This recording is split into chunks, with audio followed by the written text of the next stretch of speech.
Oi, pessoal. Sou Paula Brandão. Estou hoje aqui mediando essa mesa sobre aprendizagens criativas, como a arte e a tecnologia se encontram na educação. E para a gente falar um pouco sobre essas experiências, vivências, estou muito bem acompanhada da Cristiane Sanches, que é Head de Desenvolvimento e Inovação do Grupo Eleva e Bailarina, e da Mércia Brito, que é cofundadora do Cinema Nosso e ativista social do audiovisual, para a gente conhecer um pouco sobre essas experiências transformadoras, essas pontes e essas lacunas que a gente ainda tem nesse campo. Esse debate ele é parte da segunda edição do Festival Multiverso, que é uma realização da Urano Educação e Cultura, patrocinado pelo Governo Federal, pelo Governo do Estado do Rio de Janeiro, Secretaria Estadual de Cultura e Economia Criativa do Rio de Janeiro, através da Lei Aldir Blanc. E aí, para a gente esquentar um pouco essa nossa conversa, né? Eu queria saber um pouquinho da Cris e da Mércia, enfim, da trajetória pessoal de vocês, né? Contar um pouco quem são vocês, que iniciativa vocês estão agora vivenciando, e principalmente como é que essa relação, né, da arte, da educação e da tecnologia veio se construindo na vida de vocês, um pouco da formação de vocês. Depois eu conto um pouco de mim também. Boa. Vou começar. Paula pode me chamar de Cris, aliás, todo mundo pode me chamar de Cris. Eu acho até estranho quando você falou Cristiane, eu falei, ai meu Deus, dá uma sensação que está brigando comigo, estou muito acostumada com Cris, né? Eu começo a minha vida na arte, no balé. Eu sou bailarina clássica formada e acho que muitos jovens, né, muitas pessoas que trabalham com arte enfrentam esse desafio, que é o desafio de viver da arte, né? Então, quando eu cheguei aos 18 anos, eu não conseguia viver da arte, então era o início da tecnologia, da informática, né, como era chamada antigamente. Então, minha mãe era uma pessoa muito visionária e ela trouxe um panfleto para mim, minha filha, olha aqui, uma escola técnica de informática, você vai aprender computador, e a gente não sabia nem muito bem o que era isso, e ela me matriculou. E eu fui e me encantei pelo desafio da programação, né? Então, minha primeira formação é técnica em programação. Eu ficava ali muito imersa nos códigos, querendo desvendar, solucionar os problemas. Eu comecei a trazer a arte comigo, então a dança nunca saiu de mim, eu continuei dançando. Depois de um tempo, eu me formei, e aí é muito engraçado, porque eu tenho uma trajetória militar, então durante 7 anos eu fui militar, o que é muito diverso, né? Ser bailarina, militar, as pessoas, nossa, mas como é que você viveu essas duas realidades? E foi ali que eu consegui pagar a minha faculdade, né? Minha família não tinha muita condição para pagar a faculdade para gente, e eu fui fazer faculdade de tecnologia, e fiquei na área de tecnologia durante alguns anos. Até que eu fui trabalhar num projeto social, que era uma ONG de inclusão social, onde a gente implementava e implantava telecentros em comunidades, né? Então, em quilombos, em áreas rurais, era um projeto em parceria com Furnas, e a gente chegava junto com a luz. Então, naquele programa Luz para Todos, a luz chegava naquela localidade e a gente chegava com uma antena de saque, o telecentro, e fazia toda a formação. E ali foi a primeira vez que a educação me mordeu, né? Foi quando eu comecei a entender o potencial que a gente conseguiria através da educação. Como que aquelas pessoas, usando a tecnologia de forma adequada, conseguiam transformar as vidas delas. Então, eu saio, né? Faço minha terceira pivotada, eu saio e começo a estudar, faço mestrado em educação e informática e sociedade, e passo a atuar, né, nesse tripé aí, que é um pouco da arte, né, quando a gente está falando de criatividade, educação e tecnologia. Então, eu fui coordenadora do NAVE durante 3 anos, aqui no Rio, que é uma escola, uma parceria público-privada, que forma alunos em programadores e designers. E depois, estou há 5 anos na Eleva, fui convidada para fazer parte do time fundador para a primeira escola Eleva, né, de Botafogo. Então, levei toda a minha experiência aí da vida para lá. A gente criou o currículo do Creative Tech, que integra a tecnologia, a gente vai falar mais na frente. E hoje eu migrei para dentro do Grupo Eleva Educação para uma área que é uma área de inovação. Eu estou atuando na plataforma, no desenvolvimento da plataforma de aprendizagem, que é o portal do aluno. Então, eu saio um pouco dali da prática do dia a dia para tentar desenvolver uma plataforma que ajude professores, coordenadores e alunos no seu processo de aprendizagem. De que forma a gente consegue ter esses dados registrados e de que maneira eles podem ajudar, por exemplo, a pensar em trilhas personalizadas de aprendizado através de uma plataforma digital. É isso. Obrigada, gente. Adorei o convite de estar aqui com vocês, né? Mulheres incríveis, que bom. Acho que o papo vai ser bom. Mércia. Olá, Cris. Olá, todo mundo. Obrigada pelo convite. Grata por uma mesa assim cheia de afetos, né, Paula? E parcerias de mulheres que pensam educação e pensam a nossa cidade. Então, muito bacana, não só a provocação do tema, mas de estar com vocês duas aqui nessa mesa. Que seja bacana o nosso bate-papo. Meu nome é Mércia Brito, como você já falou, eu sou uma profissional da cultura, eu sou uma contadora de histórias, sou educadora por vocação, sou apaixonada por gestão criativa e jogo em muitas frentes nesse jogo que é o campo da cultura, da educação, da arte, e a minha trajetória é marcada por, desde cedo, eu sou cria da Rocinha, então é uma comunidade no Rio de Janeiro onde que a arte, enfim, a arte, o beco, a música faz parte do cotidiano da comunidade, então eu muito jovem já participava dos movimentos sociais e culturais dessa comunidade, então o audiovisual bateu na minha porta, muito parecido com você, Cris, foi assim, minha mãe, né, uma educadora foi lá e chamou, já participava de uma organização, já fazia parte, e ela falou assim, a gente aqui agora vai abrir um curso de vídeo. E minha mãe falou, Mércia, você quer entrar, se matricular no curso de vídeo? Eu falei assim, quero sim, e tal, mas também sem entender muito, na realidade eu pensava que eu ia aprender a consertar o videocassete que a gente tinha em casa, assim. Então o audiovisual bateu na porta dessa forma, e a minha trajetória profissional veio sempre dialogando com o audiovisual, o cinema principalmente. Fui fazer faculdade, a minha formação acadêmica é em serviço social, e depois cinema, e as artes sempre estava ali no meio de campo. Hoje, sou uma das fundadoras, né, do Cinema Nosso, que é uma instituição sociocultural que hoje está fazendo, esse ano está fazendo 20 anos, e atualmente estou aqui do outro lado do Atlântico, estudando inovação, empreendedorismo, intervenção social, e digo que costumo ser uma criativa nas planilhas de Excel para fazer render recursos e encontrar parceiros estratégicos para mobilizar projetos e mobilizar projetos para trabalhar com juventude. Então, acho que é isso que eu estou nesse atual momento, né? Enfornado em um monte de planilhas e números, um pouco afastado da base, como a Cris falou também, assim, acho que agora a gente está no momento de pensar de forma a educação e a tecnologia de forma mais abrangente, mas sinto falta também. Então, essa é a minha jornada. Gente, sensacional, porque as duas, né, se reinventam, né, na própria jornada. Eu acho isso incrível. Eu sou Paula Brandão, costumo me apresentar nessa ordem, né? Eu sou mãe, sou empreendedora criativa, sou diretora e fundadora da Baluarte Cultura, né? Eu acho que a minha relação com a cultura, eu tive a felicidade de, naquele momento em que a gente precisa decidir que curso universitário fazer, eu tive a felicidade de acertar, porque foi quase que estava ali entre biologia e produção cultural, né? Então, era uma coisa bem, bem indefinida, mas, enfim, algo me chamava ali. Eu sempre tive muito interesse pelas artes, pela cultura, e sempre me vi como uma pessoa criativa, mas nunca me vi com nenhum potencial artístico, Cris. Então, diferente de você, assim, eu tentei fazer balé, eu tentei fazer um monte de coisa, e sabe quando você nunca dá certo?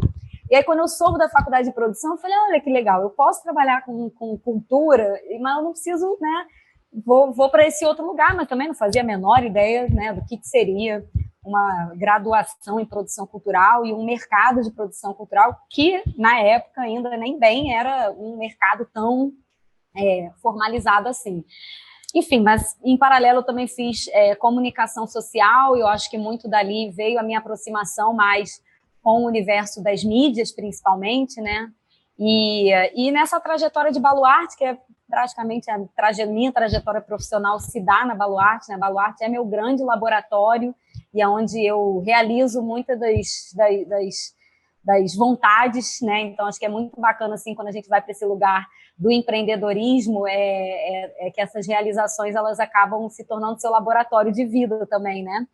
E, recentemente, a gente veio se aproximando, né, desse universo da educação, os nossos projetos estão cada vez mais dialogando com esse lugar da educação e também da tecnologia, né? Então, a gente trabalha com algumas iniciativas que fazem muito essa congruência mesmo, né? Essa junção que, para mim, ela é inevitável, né? Para mim, não dá para pensar em educação sem criatividade, não dá para pensar em tecnologia sem criatividade, não dá para a gente pensar na sociedade sem tecnologia, então acho que está tudo dentro desse mesmo bolo e acho que eu também me vejo nesse processo de estar sempre investigando novas formas de lidar com esses universos.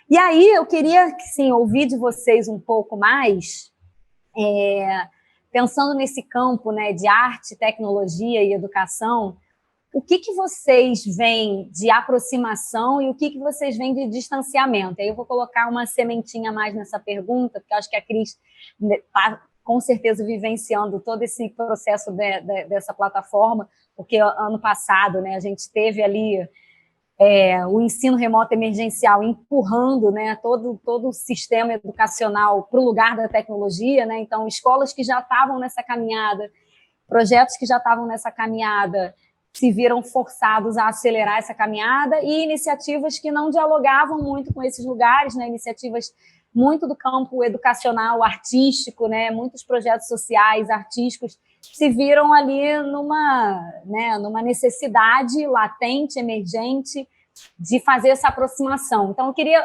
ouvir de vocês bem abertamente isso, né? O que vocês veem de aproximação de arte, tecnologia e educação? O que vocês estão vendo agora de aproximação? E que campos vocês acham que ainda a gente tem que construir pontes, que estão muito distantes? Eu acho que a gente teve uma virada muito importante aí com a pandemia, né? A gente precisou ir para o digital, né? Não teve alternativa, né? As empresas precisaram atuar no remoto, as escolas precisaram atuar no remoto. E então, vou falar um pouco assim, do exemplo do que a gente vive, né, na escola. Quando a gente fala de arte, quando a gente fala de tecnologia, a gente tem 2 espaços na escola que são muito incríveis presenciais, né? Que é o Makerspace, que é o espaço ali de produção, mão na massa, onde o aluno trabalha nos projetos dele, onde ele desenvolve criatividade, onde a gente desenvolve todo o potencial do aluno ali naquele espaço. E a gente tem também as salas de arte, né, de música, você tem a questão dos instrumentos, você tem a questão das artes visuais, da pintura. Então, o espaço para essas áreas é muito importante, né? O espaço físico, você estar presencial ali. E quando a gente teve que vir para o remoto, assim, acho que no primeiro momento gerou um pouco do pânico de como é que você vai agora trabalhar arte, tecnologia, educação à distância, né? Então, aí eu acho que os gaps apareceram. Então, acho que o primeiro gap, assim, que eu tenho falado muito em outros eventos, foi realmente a importância da formação do professor, né? A gente tinha uma ideia de que o professor ele não queria se desenvolver, eu já estou acostumado a trabalhar com a minha aula. Isso não é verdade, isso é mentira. O professor, ele está sempre ávido para o novo, para conhecer, né? O que acaba acontecendo na rotina escolar é que ele tem uma rotina muito intensa, ele tem que dar conta ali de um atendimento aos seus alunos, ele tem que dar conta do feedback, ele tem que dar conta do processo educacional daquela turma, e ele realmente não tem tempo. E muitas escolas, elas acabaram deixando essa parte da formação em tecnologia, né, na formação desse professor, para aquele momento, olha, você tem que se desenvolver, mas se desenvolva na sua hora vaga, né? Eu, como escola, eu não posso te dar um tempo, você tem que estar dando aula. E eu acho que o que aconteceu é que a gente percebeu que isso não funcionaria, que a gente precisa, dentro da escola, dentro do tempo de professor, do tempo de aula que ele tem, garantir ali um espaço para que o professor continue se desenvolvendo. E aí a gente viu que quando isso aconteceu, ele voou. O professor, ele é muito criativo, né? Ele tem os pares ali que ele troca. Então, a gente começou a ter várias iniciativas muito interessantes de projetos de maker, de arte, acontecendo na casa das pessoas.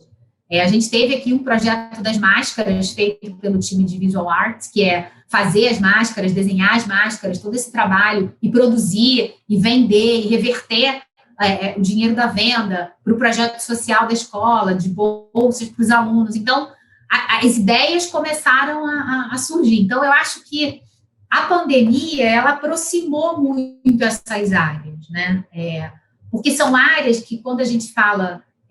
e aí, Paulo, eu estou falando muito de uma educação que a gente chama de centrada no aluno, né? Eu não estou falando naquela educação conteudista que o aluno fica ali parado assistindo um vídeo, assistindo uma aula, onde ele não tem uma troca. Eu estou falando desse processo que você tem educação acontecendo, mas que o aluno desenvolve o seu processo, né? Que o aluno participa, o aluno constrói, o aluno trabalha junto com o professor para chegar até o seu conhecimento. Então, eu acho que, nesse caso, a gente acabou aproximando as áreas, porque a gente teve que fazer uma parceria para que a escola conseguisse funcionar. Eu acho que afastamento, eu acho que desafio ainda está nesse processo de formação, né? E eu acho que está num processo também, assim, um pouco de tirar a culpa do professor dele não saber tudo, sabe? Ainda tem alguns lugares que fazem com que o professor não, eu preciso saber tudo. E ele não vai conseguir acompanhar de fato. É uma geração diferente, os alunos são mais jovens, estão conectados o tempo inteiro. Então, é muito legal quando a gente vê dentro da sala esse processo acontecendo em mão dupla, né? O professor orienta o aluno e o aluno traz novos conhecimentos para o professor. Então, eu acho que, em relação ao afastamento, que eu vejo, assim, olhando no viés educacional, eu acho que esse ponto de formação, que eu acho que a gente ainda precisa evoluir muito, e nesse processo de que eu não sou mais o dono do conhecimento e que agora é uma troca dentro de sala e o professor está muito mais nesse papel de facilitador do que de detentor do conhecimento. Paula, na realidade, quando você fala de o que converge, enfim, importante também sinalizar que eu estou falando de um espaço de educação popular, não formal. Então, o Cinema Nosso, que é a maioria desses projetos, né, que eu lidero, estão dentro dessa instituição, ele está dentro desse espaço e não está no espaço formal de educação, né? Então, a educação, ela perpassa, né? O centro, ele é esse jovem, o centro, ele é a arte, a potência que ele traz, e através de processos e percursos, trilhas educativas, é que a gente vai chegar lá aos objetivos fins de cada formação. E aí, enfim, para entender mais o que é esse espaço do Cinema Nosso, que é esse espaço que tem formação para crianças e jovens do campo do audiovisual e que possibilita classes populares acessarem ferramentas e conhecimentos acerca desse mundo da arte e da tecnologia, né? Os projetos, que lá o Cinema Nosso viabiliza, né, eles visam qualificar os jovens para diferentes narrativas do mundo digital, e trabalhar o senso crítico, o entendimento sobre o papel da tecnologia nessa sociedade contemporânea que vem mudando ao longo desses 20 anos de trabalho, e criar estratégia e incentivo para desenvolvimento de talentos nessa área. O que a gente vê com esse avanço das tecnologias da informação e que tem impactos na cultura contemporânea é que, na realidade, a gente precisa preparar esse jovem que não tem acesso, esse jovem que muitas vezes não está no ambiente escolar, para esse novo mundo. Então, acaba que a arte e a cultura, ela é o gancho, né? É o gancho que a gente consegue puxar o jovem para para pensar o senso crítico, para ampliar o seu universo, para entender qual é o repertório cultural que ele traz, validar esses repertórios. Então, para mim, essas 3 palavrinhas, ela tá tudo junto, assim, misturado, coladinha, e como eu já falei, né, como a gente está nesse espaço que é não formal, então a gente tem possibilidade de colocar, às vezes, a arte na frente da tecnologia, às vezes a tecnologia ela está para só viabilizar, às vezes a tecnologia ela é um fim para a gente aprender, entender sobre essas ferramentas para chegar mais próximo do mercado de trabalho. Então a gente brinca não só com as palavras, mas também com os nossos processos em relação a elas 3. Então, eu acho que elas estão juntinhas. Em relação ao que diverge, né, é onde que a gente tem que ampliar, a gente está muito pensando sobre isso e tentando trabalhar os projetos para esse fosso não ser tão grande como já está, que com a pandemia a gente viu aí, ficou tão claro assim, as grandes diferenças, disparidades das juventudes de uma forma em geral, né, e desse jovem periférico em relação a outros jovens, né, então a gente tem aí um fosso maior de acesso, acho que não só de acesso, mas de tranquilidade, de apoio emocional, de que para lidar e se expressar, e aí a gente, enfim, fica claro, os dados estão claros dessa grande diferença, e aí fica aí o nosso desafio que se tornou muito maior agora, a partir de agora, de como trabalhar com essa juventude. Acho que, Mércia, você tocou num ponto muito bacana, assim, né? Primeiro é a juventude no plural, né? As juventudes. E aí eu também queria ouvir daqui a pouquinho um pouco mais de vocês.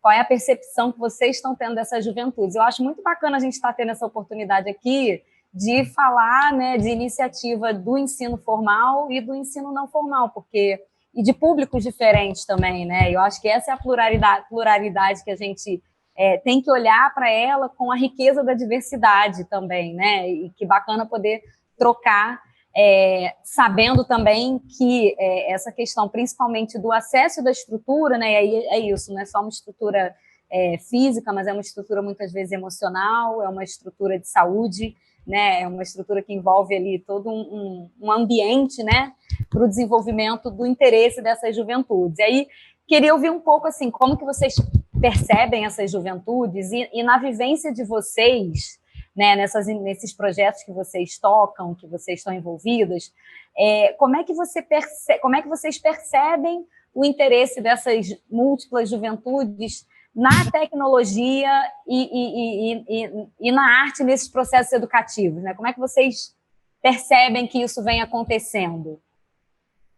Você tocou um ponto assim, muito importante, né? Eu acho que a gente passou um ano onde a gente viu muito forte a diferença, né?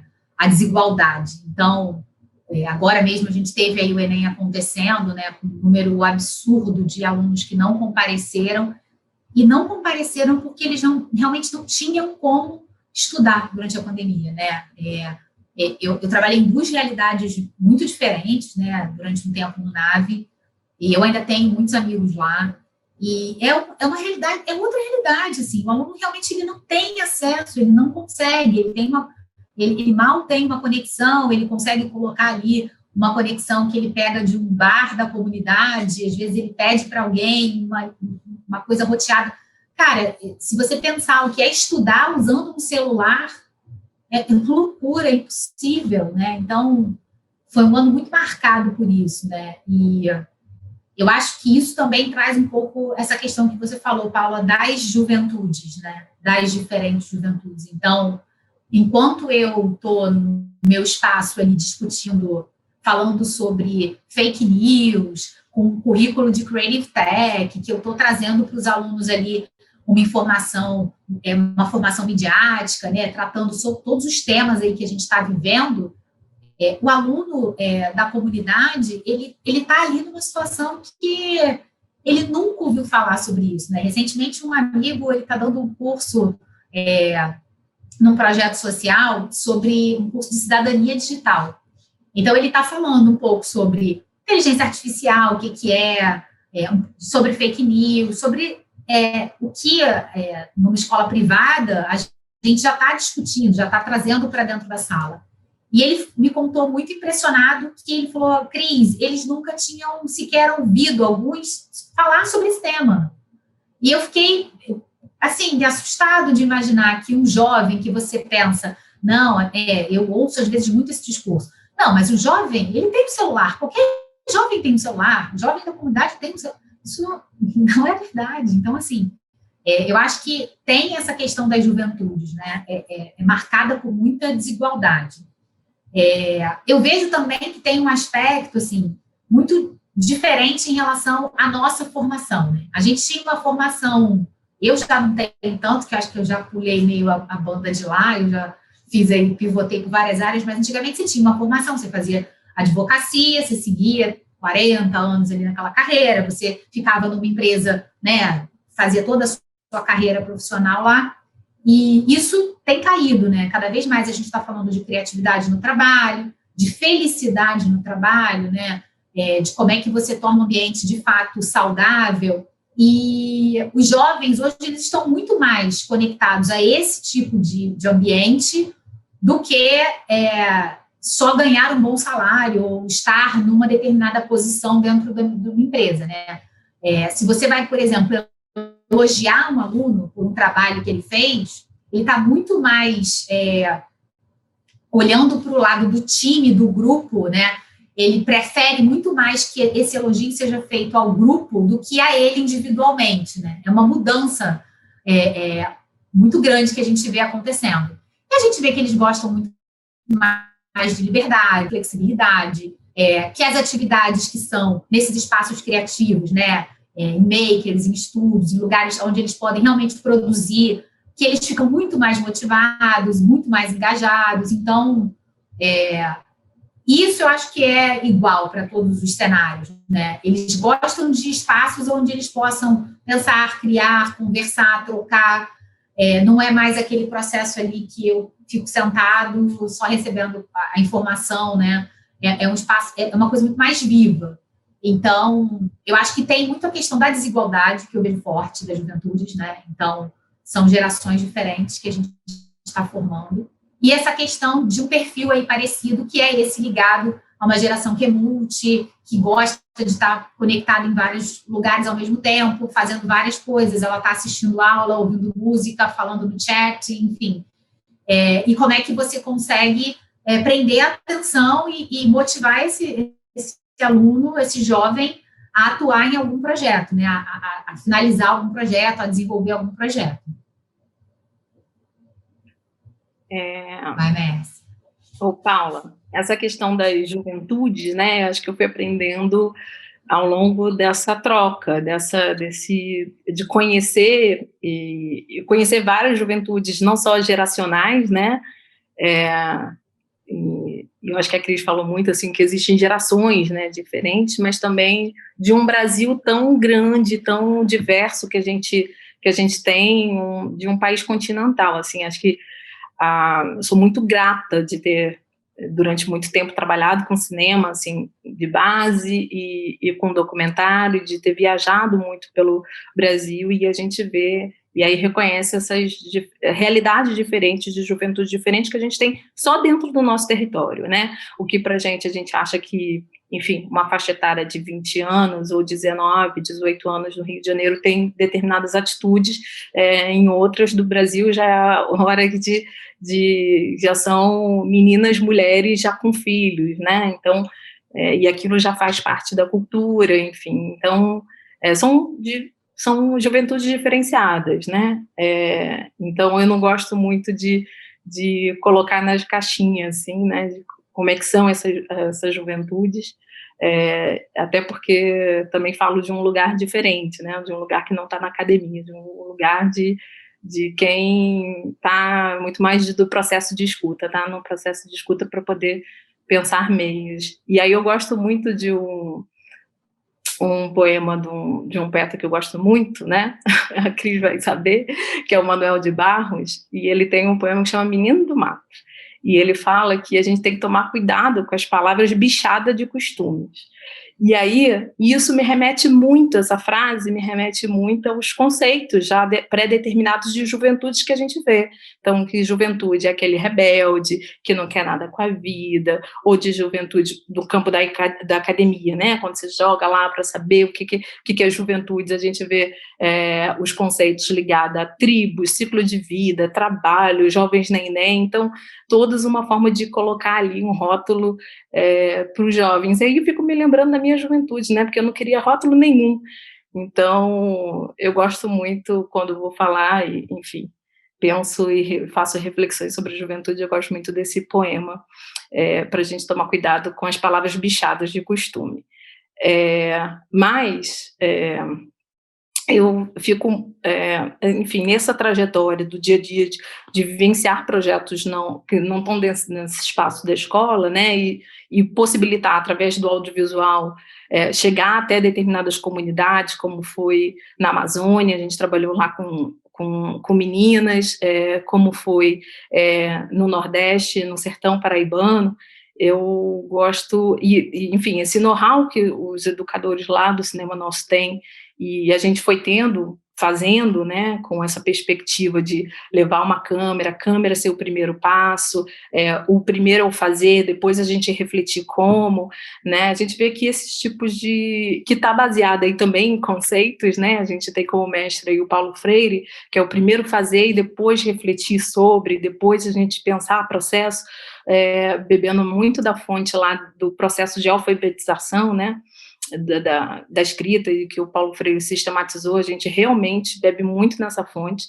A gente, enfim, dentro do Cinema Nosso tem uma disciplina, que são disciplina de narrativas, então ela começa qualquer ação, né, hoje dos projetos, e é muito para definir e pensar as percepções do presente, as memórias do passado, a expectativa de futuro, e as memórias do passado sempre remetendo, assim, para entender o que esse jovem traz de confiança, e o que ele pensa sobre esperança, sobre futuro, para poder dar sentido a esse momento de transição de vida, que é a juventude, né? Essa transição de vida que é esse deixar de ser criança, que é o ser dependente, para ser adulto, né?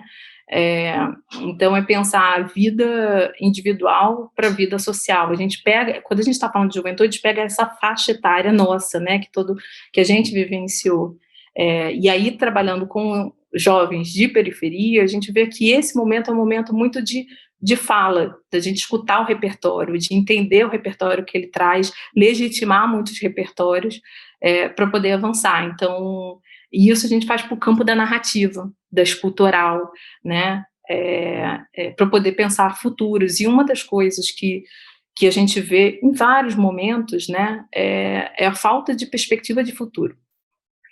Então, quando a gente vai falar de memória, também é uma tentativa de puxar para olhar que juventude é essa que a gente está trabalhando agora, que grupo é esse que se forma, porque é muito disso, né, do trabalho ali no espaço micro, né, de uma política micro. Então, os grupos também são diferentes, né, quando o Cinema Nosso, ele está fisicamente na Lapa, apesar da gente trabalhar em parceria com várias outras instituições, e também a gente tem esse espaço de transferência de tecnologia, então essas duas experiências que eu falei, Amazônia e Paraíba, e o Nordeste lá, foi porque a gente foi para lá, né, mas a gente não tem uma sede lá, não é nada disso, é uma parceria. Mas, como estava falando, tem lá um espaço físico que é na Lapa, e estando no centro do Rio, a gente tem a possibilidade de ter jovens de vários lugares da cidade, e jovens, inclusive, que pela primeira vez foram ao centro do Rio, que a primeira vez começa a circular pela cidade, porque também é essa faixa etária, né, de que a gente também está se apropriando da cidade, né, então também isso é uma das coisas que a gente vê, o quanto é importante do jovem circular, se sentir pertencente, de entender os espaços, né, que pode entrar, o que não pode entrar. Estou falando porque isso é uma fala justamente deles, assim, de como várias atividades a gente marcava dentro do CCBB e muitos nunca tinham entrado dentro do CCBB e nem sabia que era gratuito e que poderia se ocupar desses espaços assim, culturais da cidade. Então tem essa questão geográfica e também desse momento, né, que é ser jovem, de também ser aquele momento de saída, né, dos primeiros saídas, que é muito gratificante, sim, sabe, a gente vê os olhinhos brilharem, verem possibilidades, e muito triste quando a gente vê jovens sem perspectiva, mas que ocorre também, e a ideia é a gente dar sentido a isso para poder ele ter brilho no olho e ter perspectiva de futuros, né.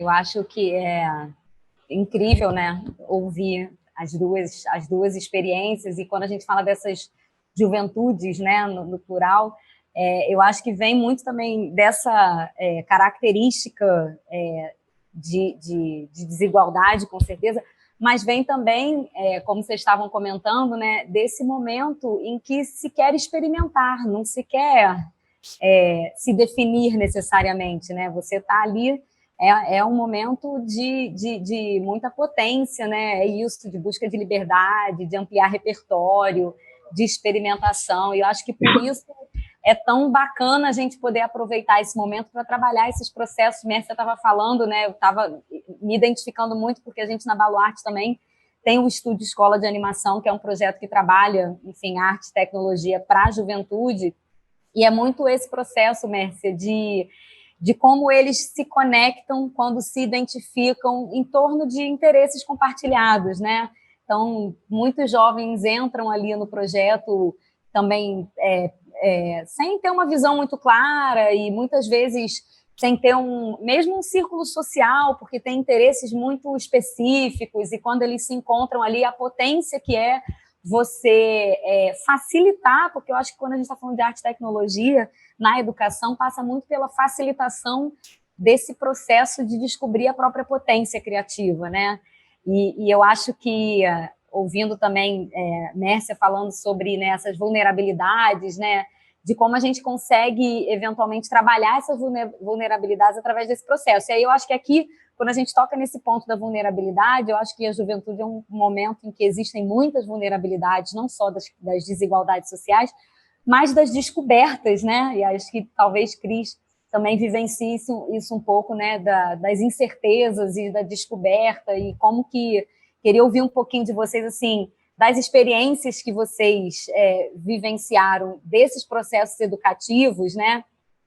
O que chamou, enfim, alguma experiência que tenha chamado a atenção de vocês, né? Eventualmente alguma história, porque Mércia falou aqui das narrativas também, acho tão importante elas para a gente conseguir configurar melhor, né, o nosso pensamento, mas o que vocês viram, assim, de um trabalho de potência criativa, né, de descoberta de potência criativa, como é que a arte e a tecnologia se estruturaram para que isso acontecesse? Não sei se Cris e Mércia têm alguma experiência que possa materializar um pouco essa nossa conversa tão etérea. Bom, lá na escola a gente procura trazer projetos reais, né? Porque a gente acredita que a escola é esse espaço que está próximo, precisa estar próximo do real, né? Então, a gente traz muitas parcerias, né? Projetos que a gente faz em parceria dentro de uma disciplina eletiva chamada Design Thinking. A gente tinha uma disciplina para os alunos do ensino médio. É uma disciplina que a gente já traz muito essa questão dos processos do design para dentro da sala e também dos processos de criatividade, né? Como é que ele desenvolve uma ideia mais criativa, como é que ele desenvolve projetos, cronogramas e tal. E aí acontece dentro desse espaço que é o makerspace. Então, a gente não tem uma limitação do que ele vai fazer, ele pode fazer o que ele quiser, mas a gente tem uma limitação do projeto, né? Porque você fazer o que você quiser sem limite de orçamento, sem limite, né? É relativamente fácil. Então, a gente traz uma empresa, um grupo, uma ONG, e a gente fez uma parceria com o Museu do Amanhã. E a gente trouxe o Museu do Amanhã. O Museu do Amanhã, ele queria pensar em algum artefato em que o visitante pudesse levar para casa e que realmente trouxesse uma experiência do museu, né? De que forma ele pudesse olhar para aquele artefato e realmente se lembrar do dia que ele foi ao museu, que ele visitou e tal. E a gente ficou pensando como é que a gente poderia fazer esse projeto de maneira que enriquecesse mais a experiência do aluno, né? E aí, quando a gente fala de criatividade, a gente tem sempre esse olhar da diversidade, né? A diversidade, ela é muito importante nos processos criativos, né? Hoje a gente está falando aí das empresas, cada vez mais as empresas, quando fazem as contratações, elas têm olhado para a diversidade.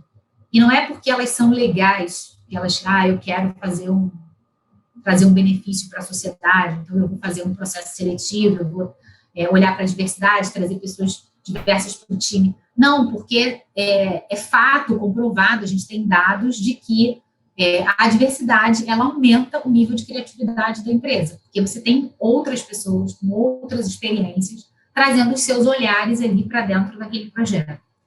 E aí a gente conversou com o pessoal do Museu do Amanhã. O Museu do Amanhã, ele apoia ali escolas do entorno, né, escolas públicas do entorno, e a gente fez um projeto que metade dos alunos eram da Escola Eleve e metade dos alunos eram das escolas públicas do entorno do museu. Então, a gente fez uma seleção, e aí, um dia a aula acontecia na Escola Eleva, com todo mundo, os alunos iam para lá, e outro dia acontecia na escola pública, com os alunos da Escola Eleva lá.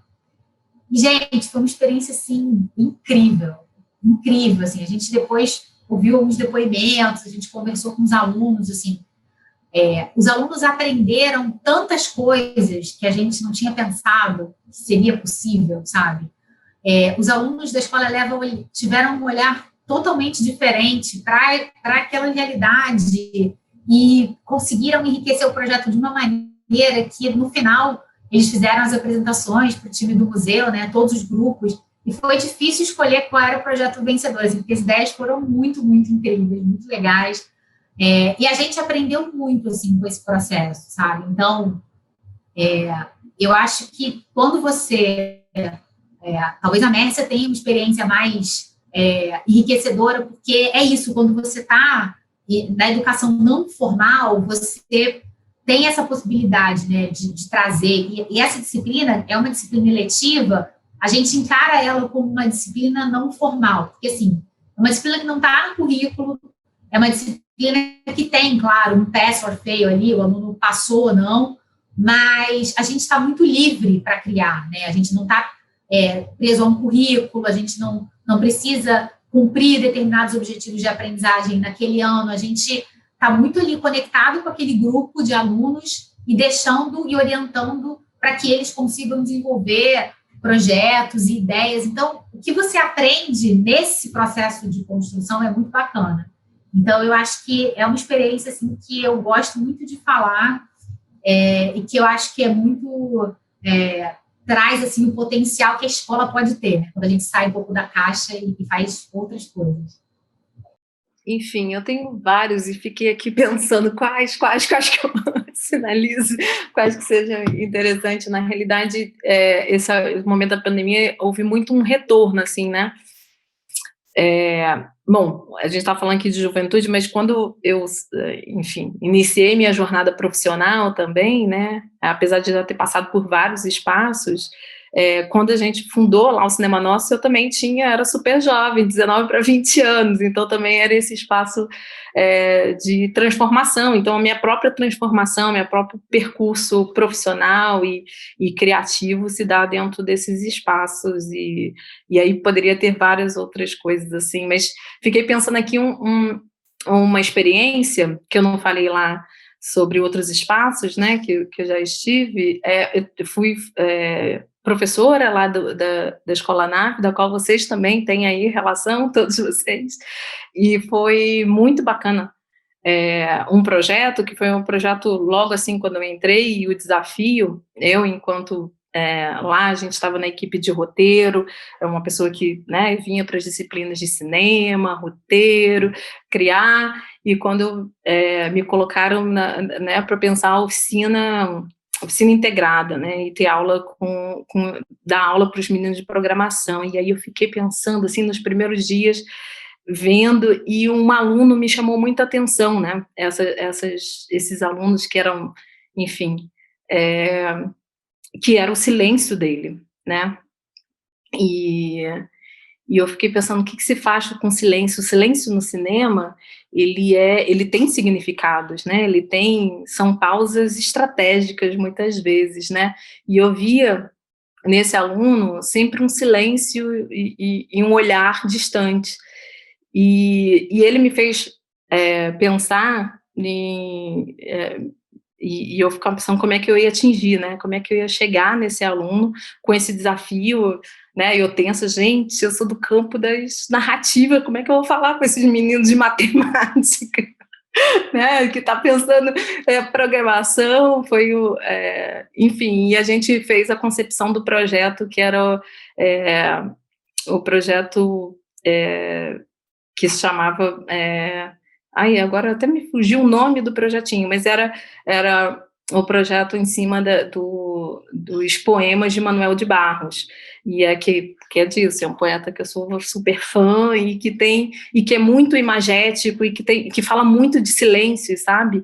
E foi inspiração a partir desse menino, a partir dos silêncios, né? Porque também o Manuel de Barros tinha essa coisa ele falava que ele precisava fotografar silêncios, e esse projeto foi muito bacana, foi uma experiência entre os alunos de roteiro, de programação, de design, conhecer os poemas, a gente integrou com os professores de literatura, a gente trabalhou a literatura, trabalhou o cinema, porque eles foram ver um filme que é lindo, super indico, chama Sou 10% é Mentira, é um filme documentário sobre o Manuel de Barros, e que tem uma estética muito parecida dos seus poemas, e depois os meninos tinham o desafio a gente passou um ano, né, 3 professores, né, trabalhando com eles, a criação de games a partir dos poemas de Manuel de Barros, e foi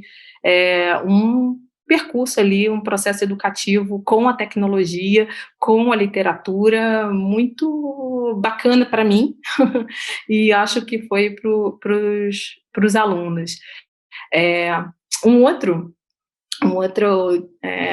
percurso interessante, eu acho que foi o cinema nosso vivenciou agora, nesse momento da pandemia. A gente tinha 3 turmas trabalhando a formação em games, trabalhando a formação em audiovisual e roteiro, em audiovisual era ficção e documentário.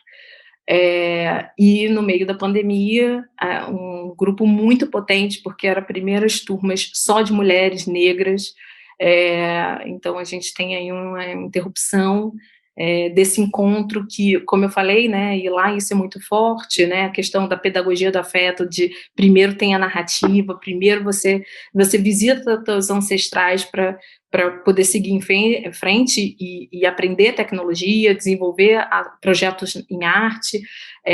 Então, acho que os educadores, a gente teve aí um momento de comparar, pensar como é que a gente rapidamente vai se adaptar, e de forma pedagógica, eles subdividiram as turmas em pequenos grupos,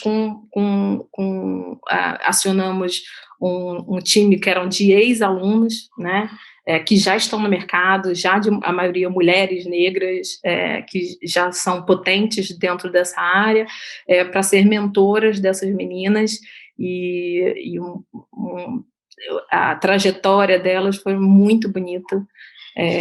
A gente conseguiu ter uma finalização de 70%, né? Então é quase igual o nível de evasão de sendo presencial ou não, e com muitos relatos de muitas dificuldades, assim, desde eu não tenho um computador, eu não tenho dados para acessar, até do tipo, todo mundo na minha casa está com Covid, eu sou a única pessoa que tem que cozinhar, colocar comida, e outros, enfim, acho que a gente já está aí careca de saber quais são as outras dificuldades com esse público, mas que essas meninas potentes, né, se mantiveram ali conectadas e juntas, passando por esse momento que todos nós passamos de dificuldades e de incertezas de futuros, mas muito comprometidos com a jornada delas de aprendizagem, assim. Comprometidas com o curso, comprometidas com as mentoras, comprometidas com os educadores e construir os seus projetos, e um deles se chama um jogo de tabuleiro que tem como essa prerrogativa jornada de uma jovem mulher negra, e esse jogo está aí, saiu agora na revista Raça, está em um monte de revistas de educação e sendo lançado agora esse ano. Então, são algumas das experiências assim, que eu tive a oportunidade de estar com educadores próximos, ou sendo educadora, como esse do NAVE, né, e que você sai com um grau de satisfação, assim, né, muito bacana. Gente, sensacional, assim, tá entre tantas interseções com o NAVE, né? A gente hoje está lá no NAVE, a Baluarte é parceira técnica do Media Lab, que é o laboratório de cultura digital e educação midiática, que a gente faz formação de aluno, formação de professor, e, enfim, ano passado vivenciamos intensamente as emergências desse ensino remoto e as dificuldades e as superações, né? Eu acho que Cris tocou num ponto aqui que para a gente foi muito, assim, muito gratificante, né? Ver a vontade dos professores e ver é o verdadeiro se joga, né? Assim, eu acho que todos os professores eles se jogaram com o melhor que eles podiam, né? E aí a gente vê que é isso, né? O papel dessa educadora e desse educador, né? Quando Mércia fala aqui da mentoria, né? Da educação com afeto, né? Foram tantas preocupações, né? Ferramentais no meio do caminho, né? Mas a gente viu muito brilho no olho, assim, a paixão pela educação, ela realmente, ela é algo muito intenso, né? Não só para os educadores, mas muito também, como a Mércia estava colocando aqui, né? Desses estudantes quando se encontram, eu acho que nessa potência que é essa jornada de desenvolvimento. E a Cris tocou num ponto que eu achei muito interessante, que eu queria explorar um pouco mais, quando você falou do livre para criar, né? E aí essa coisa da educação formal, fiquei instigada aqui, porque, obviamente, né, em projetos fora do ensino formal, a gente talvez tenha essa sensação, né, de que somos mais livres para criar. E como é que é esse desafio, né? E aí fala também um pouco aqui desse lugar de... A gente fez algumas formações para educadores, né? E aí acho que a gente vai acabar falando bastante sobre o contexto da pandemia, porque ele ainda é muito presente e foi uma transformação muito intensa, impactante em todos os sentidos. E o que a gente ouvia muito, Cris, era sobre essa coisa do como que eu engajo o meu aluno, porque é isso, meu aluno ele está numa situação... Tivemos várias histórias também, né, de alunos que, caso de um cômodo, às vezes até tem um computador, mas não consegue se concentrar, porque e é isso, família está com Covid, enfim, problemas todos que a gente conhece da desigualdade. E aí vinha muito essa questão do engajamento, né? Então, o que eu preciso fazer para esse aluno se engajar? E aí eu fiquei muito com essa coisa do livre para criar, porque nas formações, a gente falava muito sobre estratégias simples, porque não dá para a gente querer, né, fazer nada complexo, mas assim, existem hoje, a tecnologia favorece nesse sentido, porque a gente tem uma série de aplicativos e às vezes é até confuso nesse sentido, porque, meu Deus, é tanto que eu não sei qual que eu uso, e a gente tentava conduzir um pouco nesse caminho de estimular um pouco a criatividade nesse processo, né? Eu fiquei muito assim, quando você usou essa palavra do livre para criar, que na eletiva tem mais isso. Como é que você enxerga isso dentro do formal curricular, assim, essa liberdade para criar? Como é que a gente, enfim, enxerga? Como é que você, eventualmente, traz a arte e a tecnologia para dentro desse lugar? O que você me conta sobre isso? É um desafio mesmo. Eu acho que quando a gente virou, né, quando todas as escolas tiveram que ir para o ensino remoto, eu acho que a primeira reação era, vou repetir esse modelo, né? O modelo que eu dou em sala de aula, eu vou trazer para cá. Então, acho que as primeiras aulas foram aquelas aulas que o professor ficava em cima do conteúdo, né, o tempo inteiro, e acho que muito rápido a gente percebeu que é isso, que o aluno começa a desligar a câmera, que ele não fica atento, que ele se desconecta. E eu acho que é um bravo mesmo para os educadores, sabe? Eu acho que em 2020 eles fizeram assim um trabalho incrível em todos os setores. A gente viu professores indo levar trabalhos a pé na casa dos alunos, sabe? A gente viu milhares de iniciativas, muitas que partiram dos próprios educadores para tentar reverter esse quadro. Então, eu acho que eles começaram, rapidamente os professores entenderam que se continuasse daquela forma, né, não ia funcionar, a gente não ia conseguir fazer com que o aluno se desenvolvesse. E eu acho que a pandemia, para mim, tá, isso é minha opinião, Cris, eu acho que ela foi uma oportunidade da gente aprender outras coisas. Eu acho que foi uma oportunidade da gente, ok, talvez eu não vá dar todo esse conteúdo aqui que eu teria que dar no 7º, no 8º ano de história, português, geografia, matemática, mas o que eu posso trazer de conhecimento, de desenvolvimento para os meus alunos nesse momento? Então, acho que eles começaram a aproveitar muito a casa, né, o espaço. Então, atividades em que os pais tinham que participar, ou tinham oportunidade de participar, trazer muito a questão dos jogos, né, os jogos de tabuleiro. A Mércia falou um pouco aí, mas eu acho que ele ainda é muito pouco explorado e a gente tem uma riqueza enorme em projetos que você não só trabalha o desenvolvimento de jogos de tabuleiro em si, né, pensar a mecânica, a dinâmica, qual é o conteúdo, mas de jogar também, né, o quanto você pode aprender jogando. Então, eu acho que várias iniciativas nesse sentido começaram a acontecer. Então, observar a sua própria casa, né? Fazer anotações daquele espaço, usar o que você tem em casa para criar, para fazer arte. Quando você, por exemplo, tem fotos de artistas, a gente saiu até no site da escola mostrando um pouco dos projetos, mas você tem pinturas famosas, né? Como é que o aluno consegue reproduzir aquela pintura em casa? Então, assim, saíram fotos incríveis dos alunos se vestindo como aquela imagem que estava na foto, né?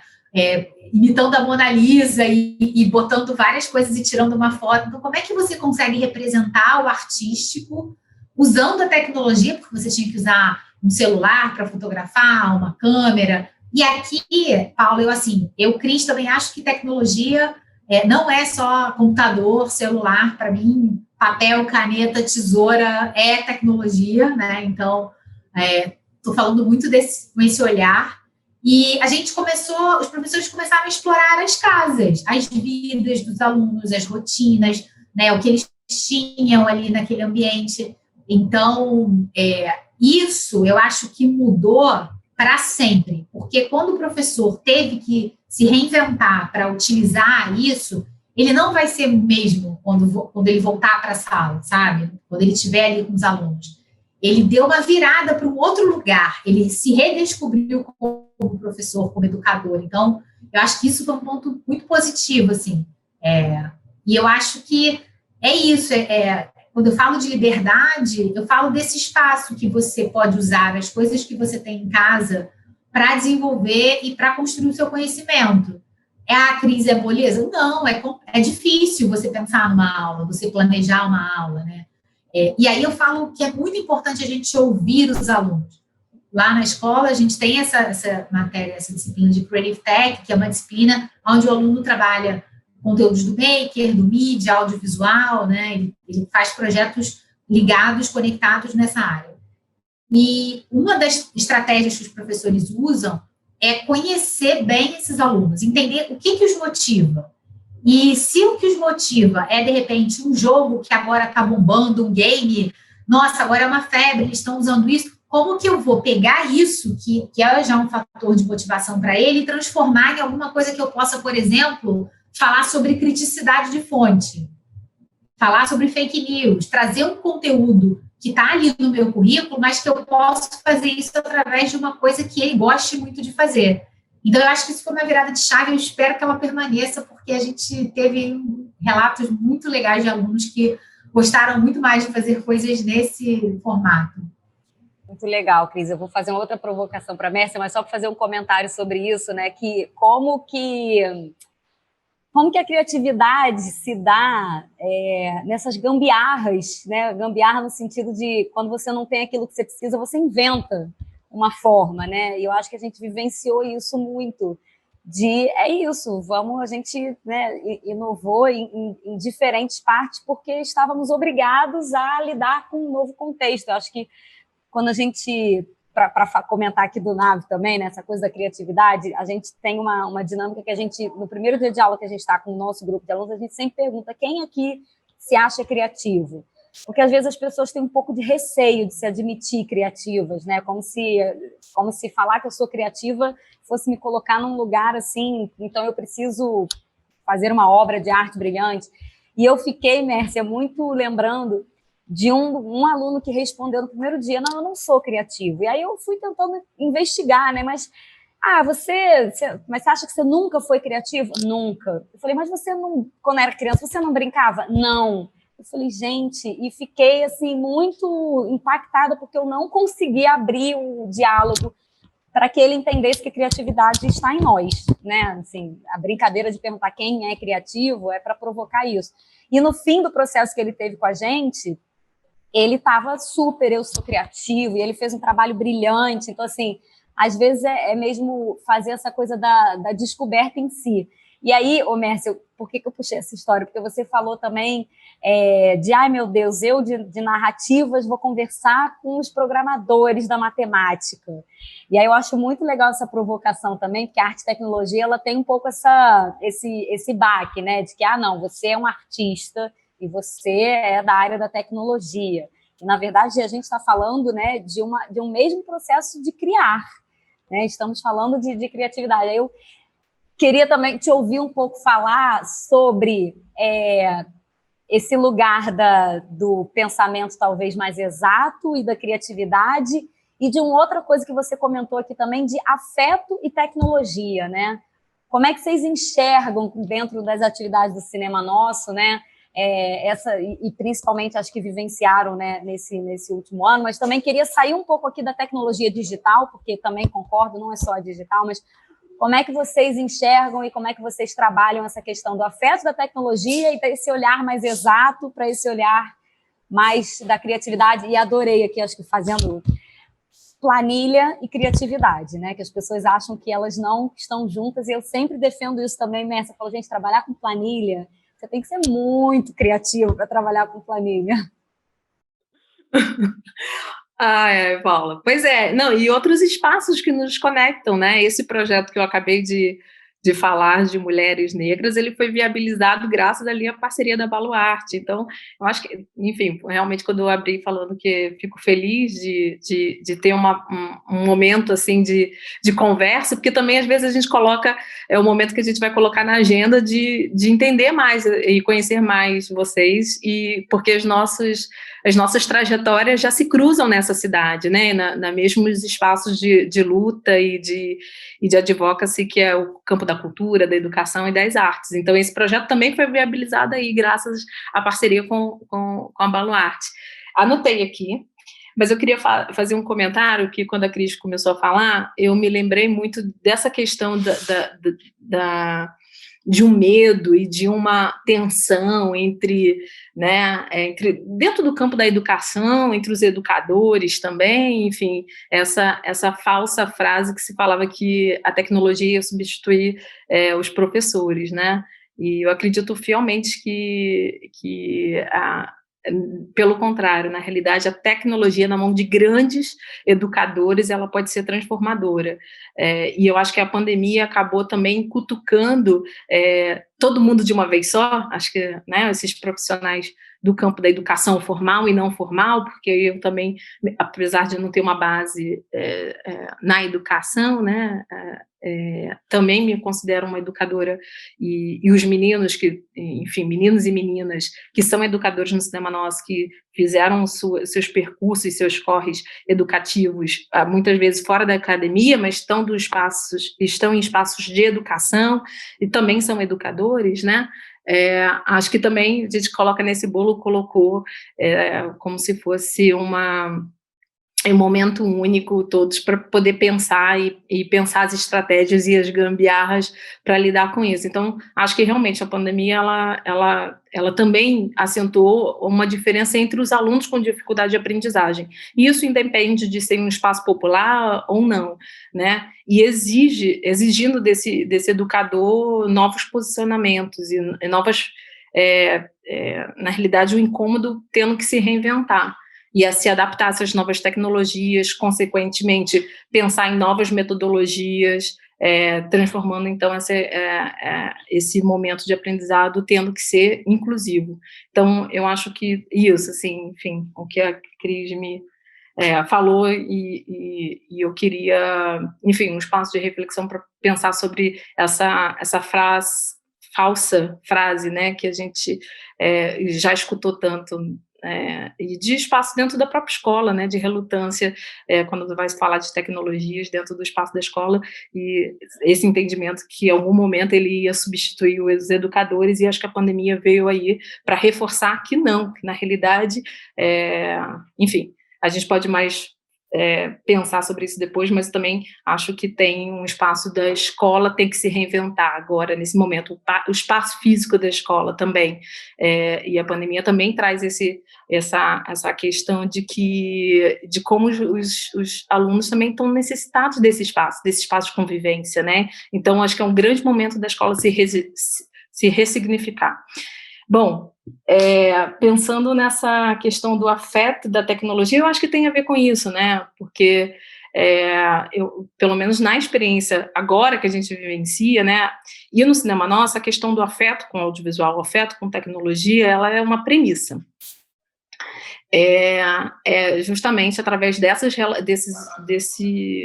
desta relação, né, que a gente conseguiu segurar muito jovem, que estava com esse olhar morto, né, sem essa perspectiva de futuro.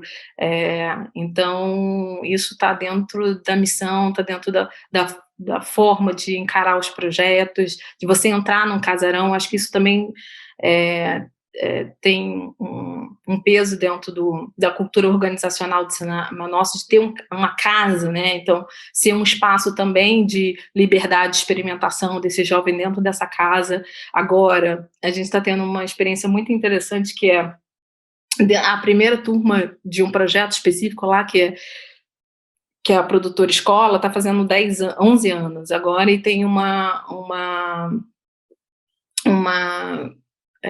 doutoranda que está fazendo a tese dela com base nas narrativas desses alunos. Então, são 15, mais ou menos, e a gente está recebendo alguns feedbacks, assim, escutando 10 anos depois, e ver quanto o jovem necessita disso, né, que eu já falei, né, circular pela cidade, de experimentar, de conhecer outras plataformas para poder se expressar, e de um espaço físico também, né, e aí nesse espaço físico e ter esse sentimento de casa é onde que a gente estabelece esses laços de afeto, e o educador, ele é a peça principal nessa relação, né, porque ele que identifica se o aluno está frequentando ou não, como é que ele chega, né, o que ele traz de bagagem.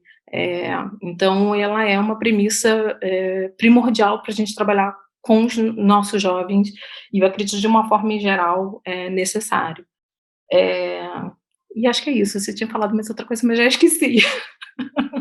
Não, passar tudo pelo mesmo campo, que eu acho que é dessa junção, né? E aí estava te ouvindo vocês duas falando sobre a história do liberdade para criar, né? Eu acho que a arte e a tecnologia, de alguma forma, elas possibilitam um campo ali que nos deixa um pouco mais confortável, né? Acho que assim, a arte, pela essência, né, do fazer artístico, da criatividade dentro dessa perspectiva da expressão artística, e eu acho que a tecnologia, porque ela vem nos trazendo tantas possibilidades de experimentação, de invenção, que acaba sendo um pouco esse convite, né, do livre para criar. Eu adorei isso, gente, o livre para criar. Eu acho que ele junta muito, né, da arte, da tecnologia, e é muito do que eu acredito que a gente precisa mais ter na educação, né? E aí, Cris falou muito sobre isso, e, enfim, conheço super os projetos do Cinema Nosso, sou super fã. Que eu acho que você estava comentando isso, né, Cris, né, da educação, do protagonismo do aluno.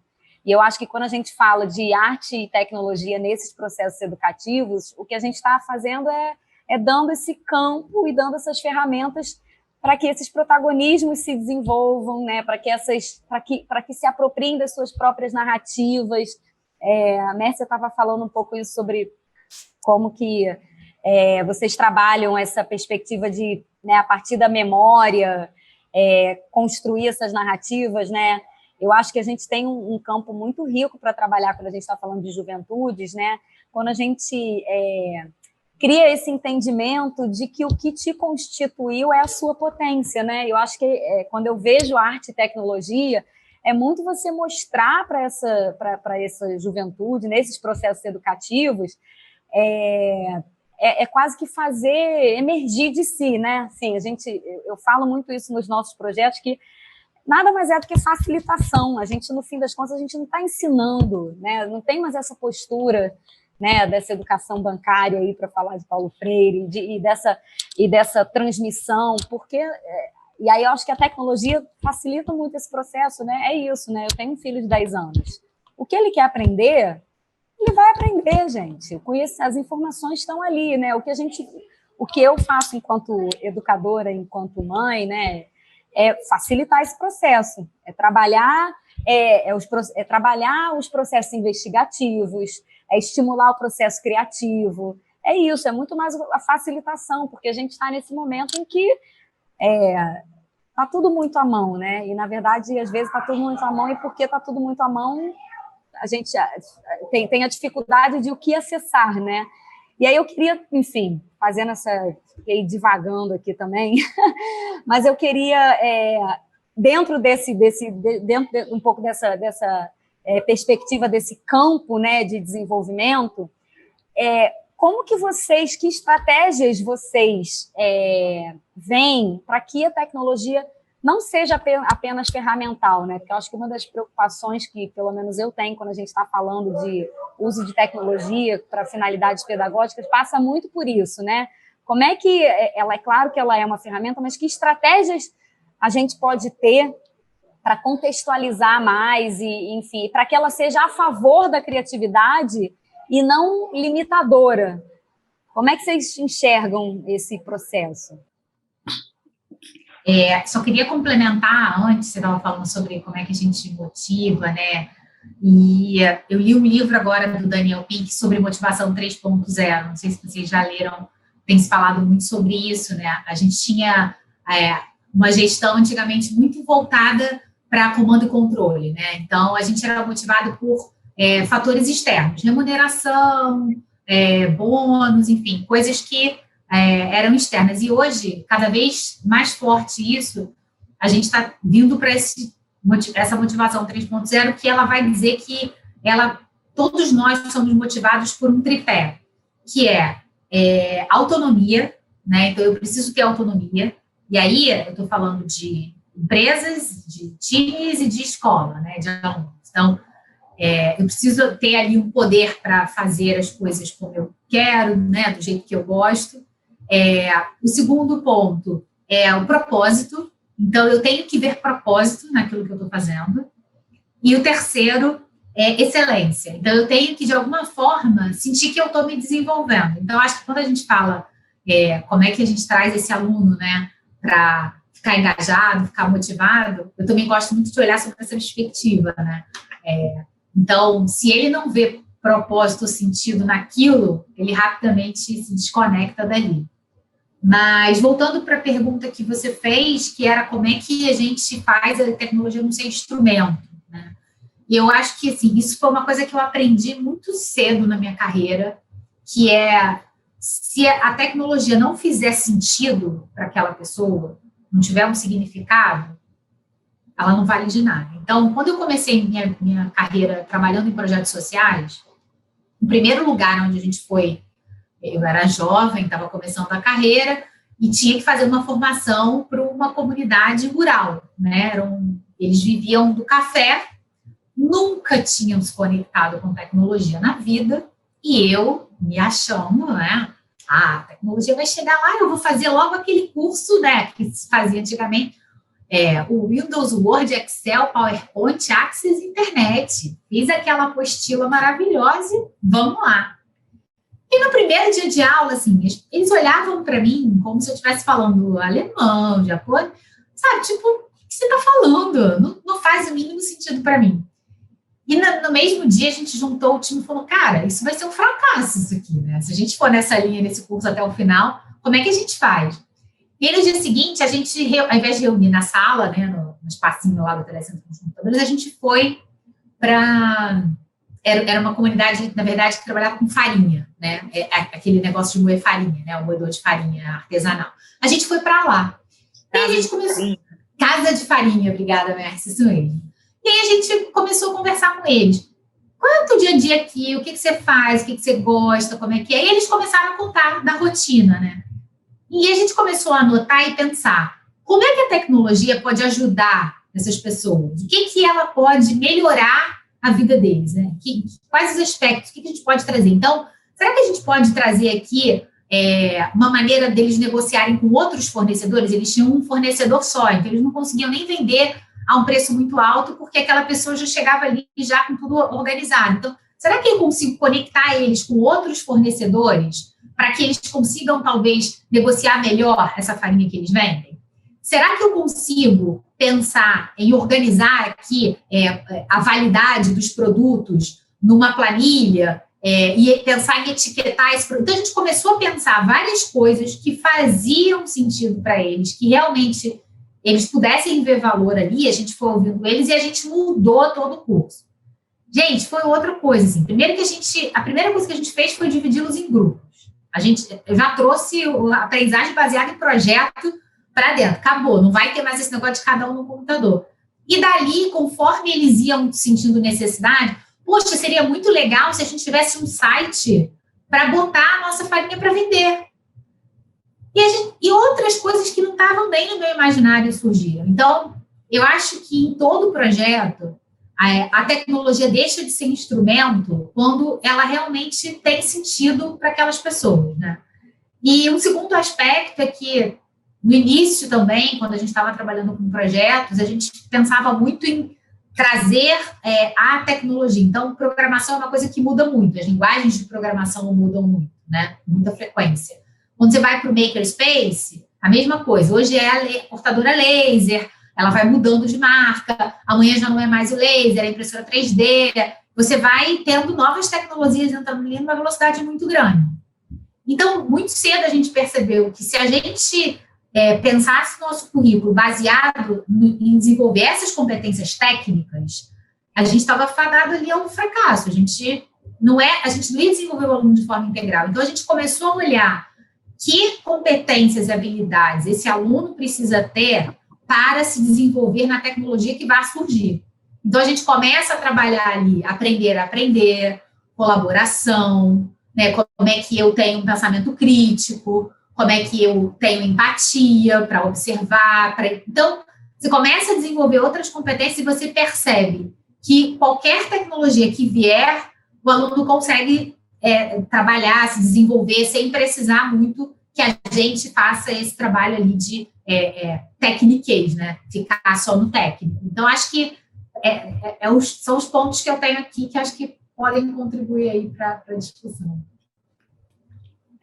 Eu fiquei aqui muito pensando sobre isso, porque, na realidade, a gente tem como premissa, desde sempre, utilizar essas novas tecnologias e que de agora, ou que vão surgir, em prol de causa, né? Mas, pensando nessa perspectiva de que essas novas tecnologias elas não devem ser só instrumento, acho que a gente trabalha, para a gente é mais difícil pensar isso, porque a base do trabalho está as formações, entender, conhecer essas plataformas para se utilizar delas em busca de uma causa. Porém, existe uma questão que é do mercado, né, que pensa que esse jovem que é periférico, que teve a sua formação em espaços não formais, deve se utilizar dessas tecnologias só para, enfim, aprender a trabalhar no coletivo, enfim, ou temas que não estejam tão próximos do mercado. Então, a gente também trabalha na perspectiva que, olha só, você tem que conhecer muito esse instrumento, você tem que entender muito dessa nova câmera que está no mercado, por isso que os projetos de audiovisual a gente tem que negociar muito com os patrocinadores, porque a gente acaba colocando nos projetos equipamentos caros, né, software que estão sendo usados no mercado, para que esse jovem periférico entenda perfeitamente e aprenda a se utilizar dessas tecnologias para também entrar nesse mercado de trabalho. E aí eu não tenho certeza, e 20 anos de trabalho a gente vê a mudança disso, quando um jovem que tem, que é diverso, que tem trajetórias diferenciadas de aprendizagem, quando entra nessas grandes empresas, não só de tecnologia, mas de audiovisual, ali, quando ele vai pensar o conteúdo, ele traz essa bagagem e muitas vezes está impresso ali na tela toda essa trajetória de alguma forma. Então, também tem esses espaços populares, né, e da qual a gente se insere, essa também necessidade de entender e estudar a fundo como é que funcionam as plataformas, né? Como é que funcionam as plataformas, como é que são as novas tecnologias, como é que se apossar delas, para assim a gente conseguir contar as nossas narrativas, ter habilidades e competências que são necessárias para hoje e futuro, como você falou, Cris, mas também para mostrar que são competentes o suficiente para disputar o mercado junto com outros jovens. Então, isso também é uma coisa que é importante, enfim, que a gente batalha muito, né, em termos de orçamento com quem está apoiando os projetos, porque muitas vezes esse cara mas não precisa, você usa a câmera, você usa um celular para falar isso, você vai fazer a mesma coisa. E a gente quer o Mac lixeirinha, que custa agora 38 mil, e que é importante ele entender, se utilizar, aprender a utilizar todas essas ferramentas, porque esse jovem, ele é capaz, e o nosso mercado, principalmente hoje, o mercado das tecnologias, elas necessitam de diversidade, necessitam dessa mulher que está capacitada para programação, que está ali capacitada para construir as suas narrativas nos jogos, e o mercado hoje de séries que está aí bombando no pós-pandemias, a gente vê as empresas de VOD crescendo no Brasil, as empresas como Netflix, Amazon e todas as outras que estão chegando, necessitando de narrativas diversas e necessitando de profissional também. Então, a gente também está nesse campo para fazer pontes, né? Que esses jovens também possam chegar nesse mercado de trabalho.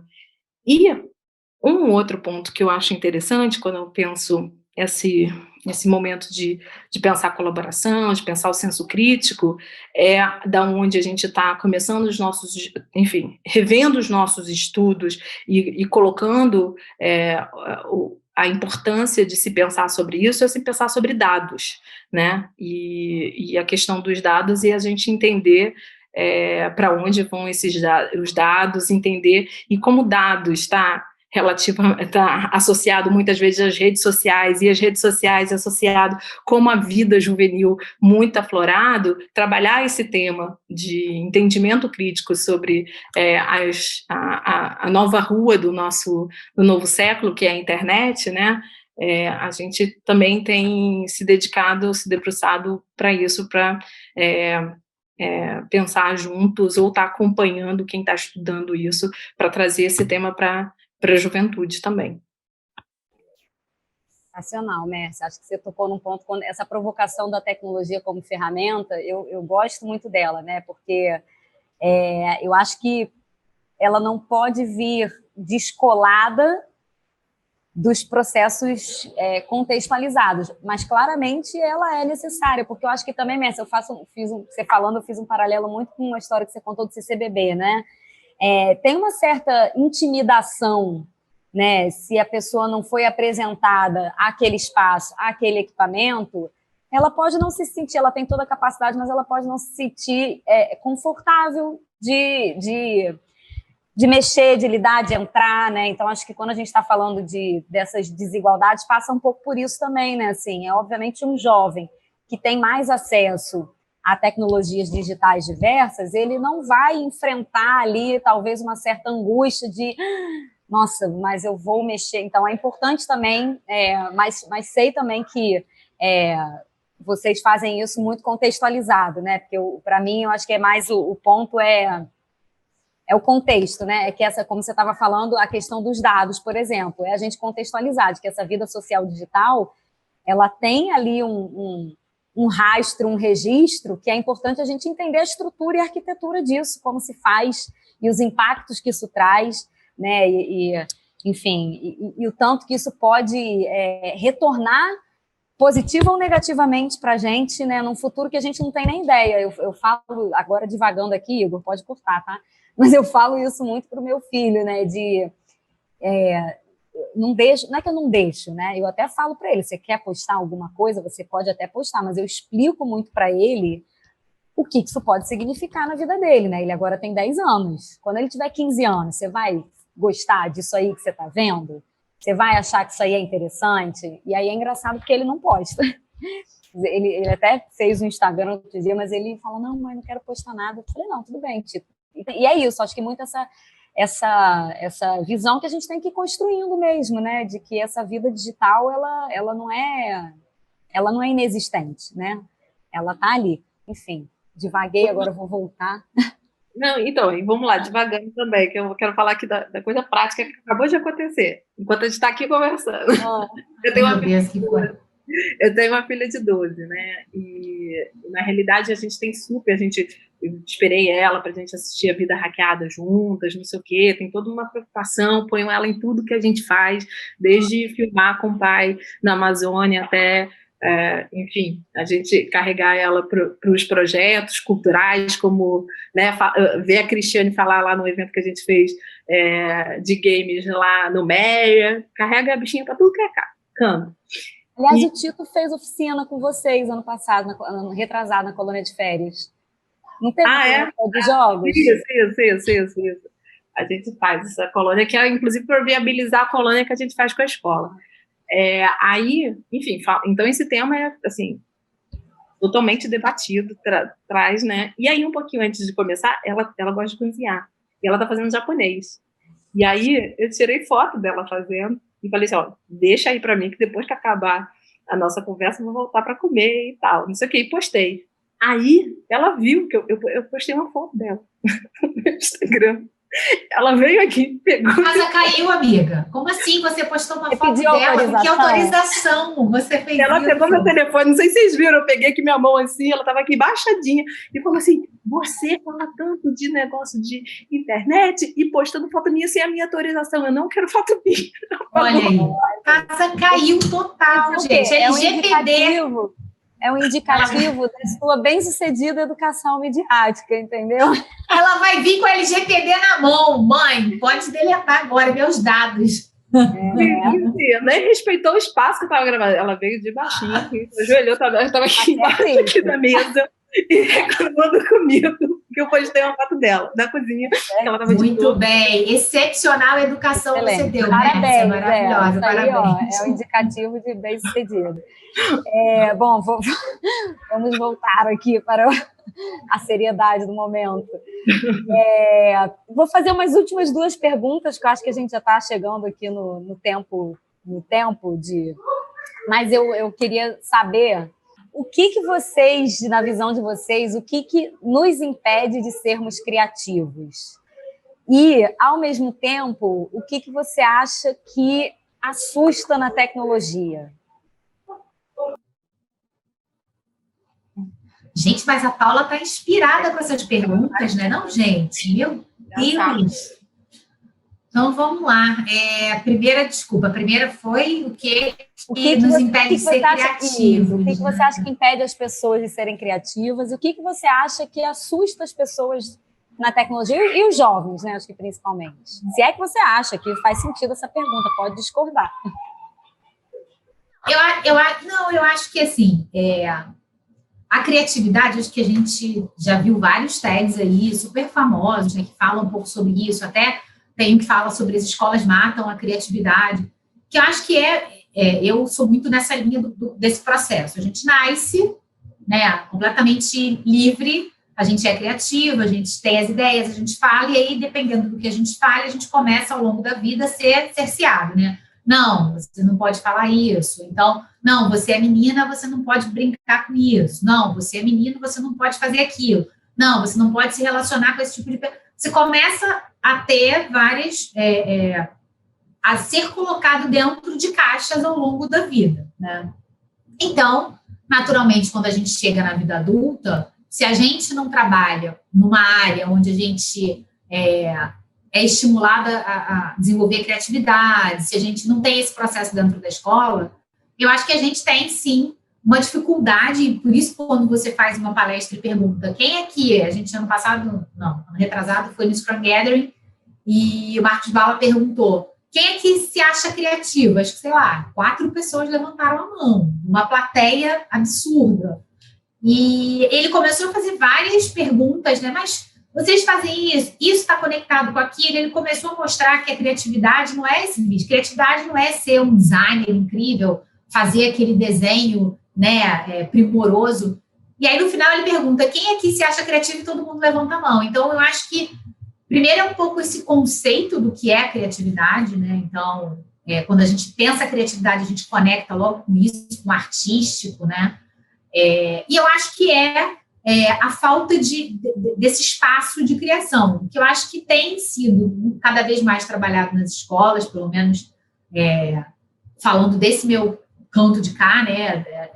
Estou falando desse universo das escolas privadas, acho que criatividade tem sido um tema ali recorrente, tem se trazido muito dentro da tecnologia, dentro da formação midiática, mas eu acho que a gente tem aí uma estrada pela frente para realmente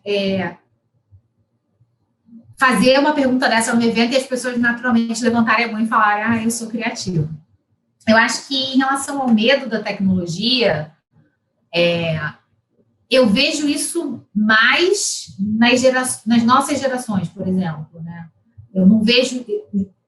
Aqui são 2 coisas diferentes. O primeiro é o medo de lidar com o equipamento. Eu não sei, talvez a Mércia possa ter uma outra visão, mas na escola que eu estou, nos espaços que eu tenho passado de educação formal, assim, os alunos são muito curiosos, eles já pegam, já metem a mão, assim, eles não têm muito medo de quebrar. Se não deu certo, eles apertam os botões, eles já clicam, eles fecham, então eles não têm muito receio. A gente, assim, eu às vezes faço algum treinamento com pares, né, na mesma faixa etária, e há um medo, assim, e se eu apagar alguma coisa, nunca mais gravar e perder esse arquivo, ou se eu quebrar, então, eu acho que o medo é uma coisa que está se diluindo, eu acho que a juventude, ela não tem esse medo, ela é curiosa, ela gosta de experimentar, e talvez aí a questão da experiência, né, da experimentação, está muito nessa perspectiva deles, né? A gente queria comprar uma casa, queria ter um carro, queria ter um bom emprego, eles querem viajar, querem ter experiências, querem viver coisas ali, viver eventos, atividades, conhecer pessoas, então eu acho que mudou essa perspectiva, então eles são muito curiosos e eles querem experimentar e viver, então eu acho que essa parte do medo, eu acho que a gente está perdendo, que bom. E a parte da criatividade, eu acho que é um caminho, mas eu espero aí que a gente também vire essa página, porque a criatividade é fundamental. Eu acho que eu concordo com você, Cris. Na realidade, eu acho que essa questão do medo da tecnologia eu vejo de outras gerações, né? Não essa geração mais jovem. E essa questão de já pegar o equipamento, não ter medo de apertar botões, não sei o quê, e de ler manual. falei, gente, eu não leio manual de nada, essa geração lê manual, e vai lá, e é manual, tutorial, então tem uma coisa muito mais do ato prático, né? Eu é que fico com medo deles apertando um monte de coisa, menino, isso custa tanto, presta atenção, toma cuidado, tem certeza se é aí mesmo que você tem que apertar, enfim. Eu, enquanto a mulher das planilhas, né, fico tensa com isso, eu acho que, e também tenho lá os meus momentos de medo com as tecnologias, mas eu vejo aí realmente uma geração que não só que não tem medo, mas que vai buscar, sabe, a gente já fez isso, sei lá, há uns 5 anos atrás, um projeto, o Cinema Nosso é ponto de cultura e possibilita formações de cultura digital para outros pontos de cultura, então a gente já há alguns anos faz tutoriais e organiza tutoriais, a gente tem no YouTube uma página com muitos tutoriais na área de cultura digital, e vejo, na realidade, não só na prática, trabalhando com jovens, de como essa cultura do tutorial é uma cultura de aprender rápido e de colaboração, que se eu não sei aqui, eu já ligo para o outro amigo que já sabe a outra fase, não sei o que, a gente troca, papapá,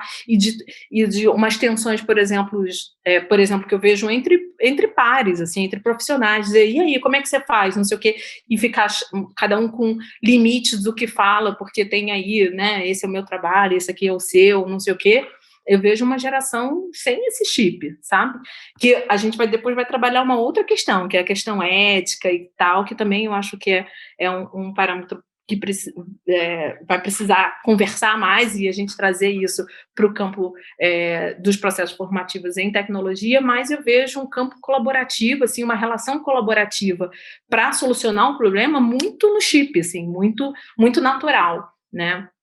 Até por isso, assim, eu, na realidade, às vezes, sei só uma fase, né? O outro sabe outra fasezinha, ou no campo do audiovisual, eu só sei editar num tipo de programa, no Final Cut é outro que sabe, e eu ligo ali na hora que eu preciso de madrugada entender as mecânicas, e o outro dá as dicas. Então, acho que isso é realmente real, assim, observando na prática.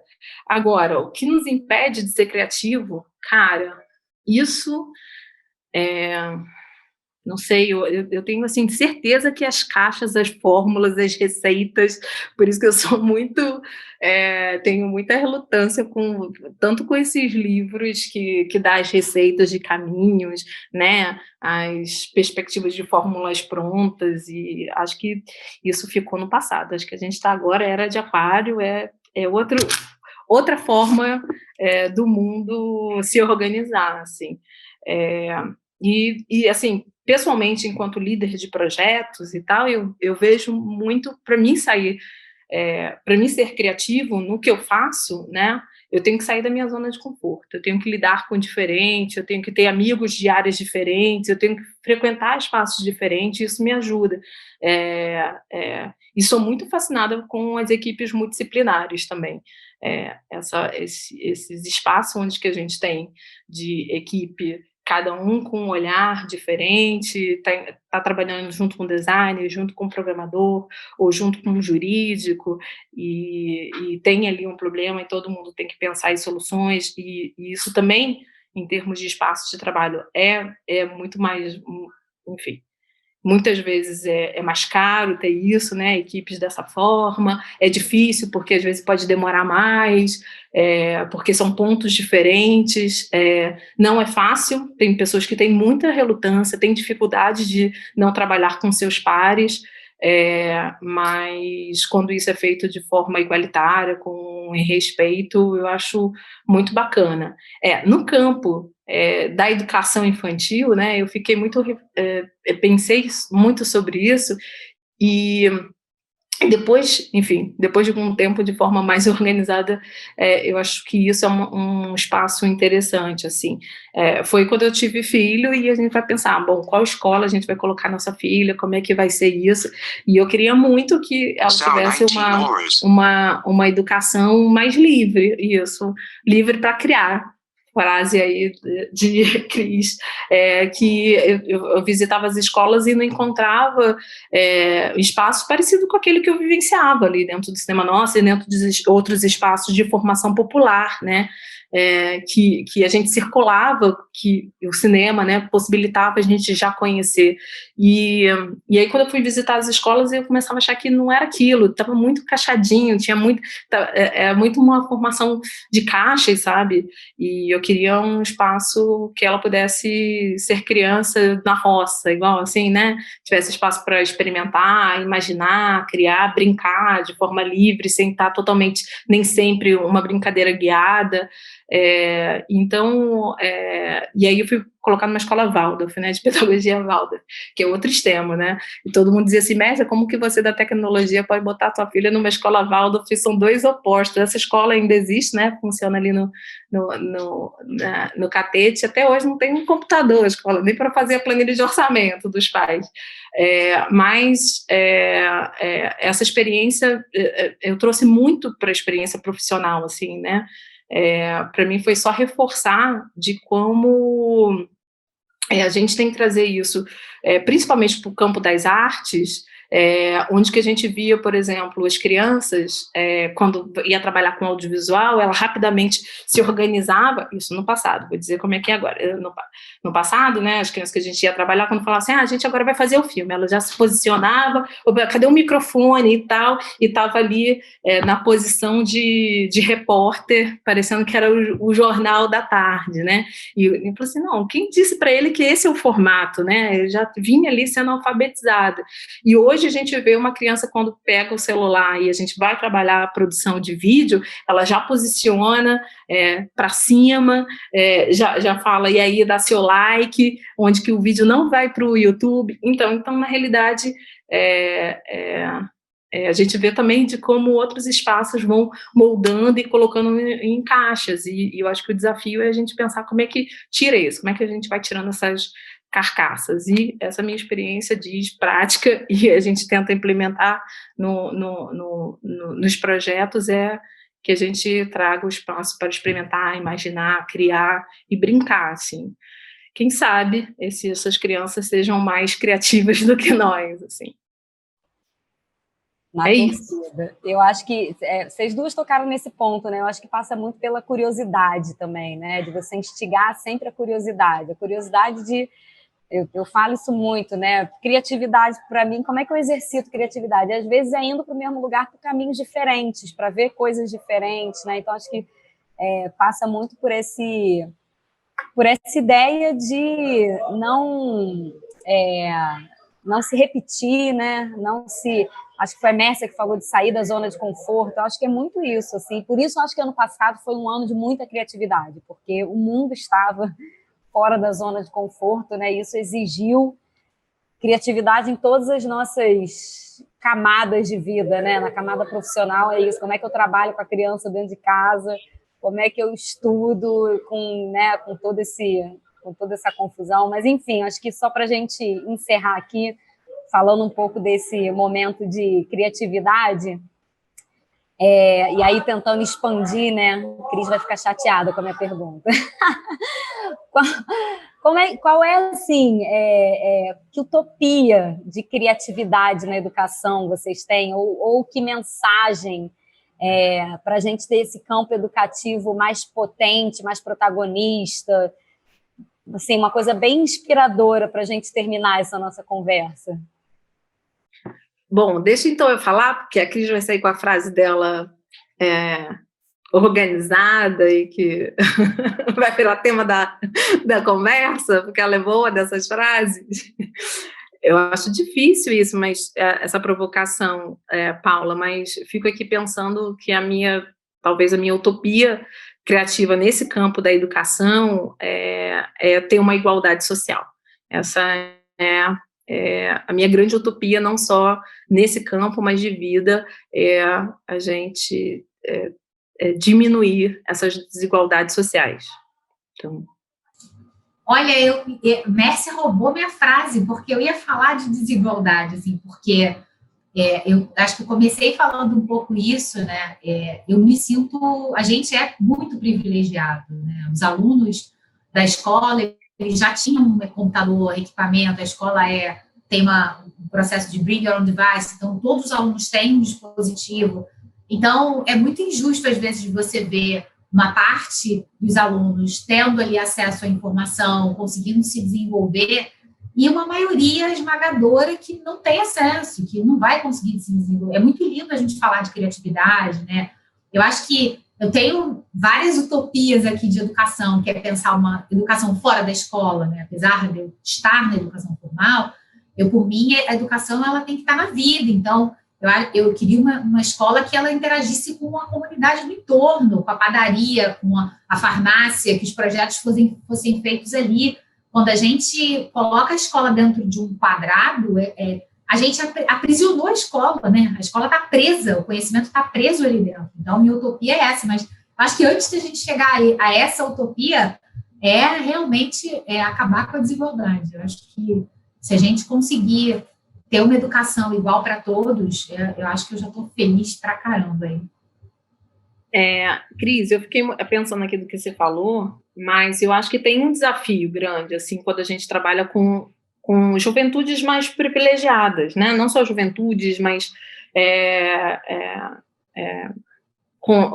o que a gente faz com esse privilégio, sabe? Pensar no nosso lugar de privilégio, mas também o desafio é como se incomodar com isso, né?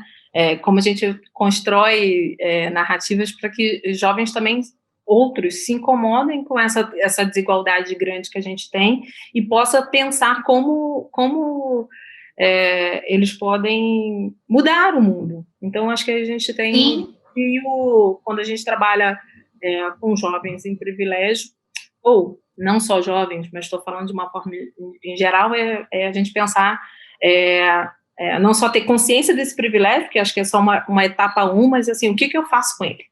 Né? Não, total. E com outros para mudar o mundo. Eu acho que é isso. Eu acho que é um trabalho de formiguinha, eu super concordo com você. Eu acho que quando eu tive ali a proposta de sair do NAVE para ir para a Eleva, né, dos questionamentos que eu fiz foi muito pensar sobre isso, né? Eu estava num lugar onde eu conseguia, meu trabalho realmente mudava a vida daquelas pessoas de alguma forma. Eu conseguia ver um aluno que saía do NAVE, conseguia se colocar no mercado como um programador, ele melhorava a vida dele, da família, ele conseguia alcançar coisas que ele não conseguiria antes. Então, você vê os casos pontuais acontecendo. E aí, quando eu recebi essa proposta, eu fiquei muito na dúvida, porque eu ficava nesse dilema, né? Eu venho do social, então, poxa, eu agora vou para uma escola que é privilegiada, né? Que tem todo esse potencial. Poxa, eu vou largar esse projeto que é muito caro para mim. E um dos meus grandes amigos da Ardor me disse exatamente essa frase.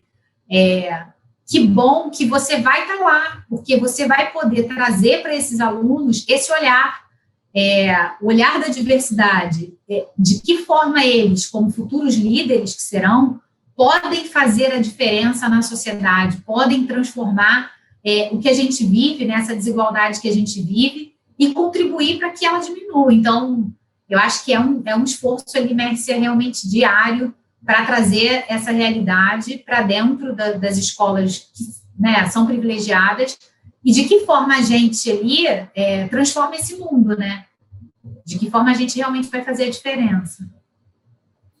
Eu faço coro com as palavras de vocês. Eu acho que a gente está falando muito aqui também, nessa visão, né, do privilégio, da gente construir cada vez mais pontes, né? Da gente se entender, na verdade, enquanto interdependente. A gente entender que, enquanto eu tiver um privilégio, alguém está sendo impactado por esse privilégio. Eu acho que criar essa consciência dessa interdependência, eu acho o maior desafio, assim, né? Porque a gente falou aqui de juventudes, né, de realidades, de diversidade, e aí acho que para tentar fazer um encerramento, né, quando a gente fala de aprendizagens criativas, de arte e tecnologia na educação, eu vejo um campo muito próspero para a gente construir essas pontes, né? Eu acho que tanto a arte como a tecnologia, e especialmente elas duas juntas, elas, como eu falei antes, né, são grandes facilitadores desse processo de criar essa consciência de que é isso, somos interdependentes. E tanto no campo popular quanto, né, nas esferas de maior privilégio, a gente precisa ter a consciência de ambas as partes, né? E entender como é que a gente se ajuda, entender como é que a gente modifica essa realidade. E aí eu acho que é isso, eu acho que, para mim, pelo menos, a aprendizagem criativa passa muito por esse processo de desenvolvimento de consciência, de identificação das potências, né? Acho que a gente falou aqui sobre a importância desse protagonismo. Então, assim, queria super agradecer a presença e a troca com vocês. Adorei, poderíamos ficar aqui mais horas, até porque, né, os parênteses são incríveis também. Enfim, queria agradecer também o convite do Festival Multiverso para participar dessa mesa. E, enfim, abrir aqui se vocês quiserem fazer uma última fala, uma última mensagem, e deixando meu agradecimento para vocês. Vai, Max. Então, obrigada, Paula, obrigada, Cris, obrigada, Multiverso, que é um festival que eu já sou fã. A edição anterior fui lá, levei minha filha e foi muito legal. Então, Igor e equipe, muito obrigada pelo convite. Acho que também o festival ela tem esse intuito de trabalhar tecnologia com os diferentes, né, e de fazer pontes. Então, eu acho que a gente está aqui começando o ano com um pensamento assim, que eu mentalizei bem assim, para esse ano de 2021, que seja um ano leve e que eu possa construir muitas pontes de afeto e de parceria mesmo, para que possam alinhar as causas. Assim, acho que, como eu falei, né, a gente aprende também trabalhando muito com jovens, né, Paulo? Eu acho que e trabalhar com jovem, enfim, isso me atiça, né? E essa questão da colaboração está muito pautada hoje no meu trabalho, assim, de como eu não quero mais fazer projeto sozinho, né? Como a gente faz pontes. Eu quero ligar mais pontes, isso está na ponta quando a gente está no dia a dia nas redes, mas também de forma profissional, assim, de como ser líder. É uma questão que eu vivencio, estou escrevendo sobre isso, sobre lideranças no campo do audiovisual, dentro de uma faculdade de economia, cheio de números, dando um sacrifício, estou aqui pelando, estudando a beça, mas que também é isso, fui me meter num campo, eu falei que quero sair da zona de conforto, mas fui me meter com uma galera que eu estou tendo que aprender muito. Mas, enfim, em relação aqui, obrigada, e acho que o que eu estou mentalizando já está se acontecendo, olha, construindo pontes, ou então estabelecendo novas pontes, né, nos conectando. Muito obrigada, Cris, obrigada, Paula, obrigada, Igor, e obrigada ao Multiverso. Gente, meu agradecimento também, duas mulheres incríveis, fortes, protagonistas. Estou muito feliz de estar aqui, acho que aprendi muito. Sempre que tem uma oportunidade como essa, eu recebi o convite, e quando me falaram quem estaria na mesa, eu falei, mas não tem como eu não estar com elas. É uma oportunidade incrível de aprendizado, e muito obrigada ao festival, Igor, pelo convite. Espero que a gente tenha realmente, como a Mércia falou, um ano leve, né? Ele está começando aí, para a gente já com muita sorte, com muita leveza de estar juntos aqui, conversando sobre educação, arte e tecnologia, que acho que é um assunto que nos incentiva, nos motiva todo dia. E só agradecer, gente. Obrigada pela participação.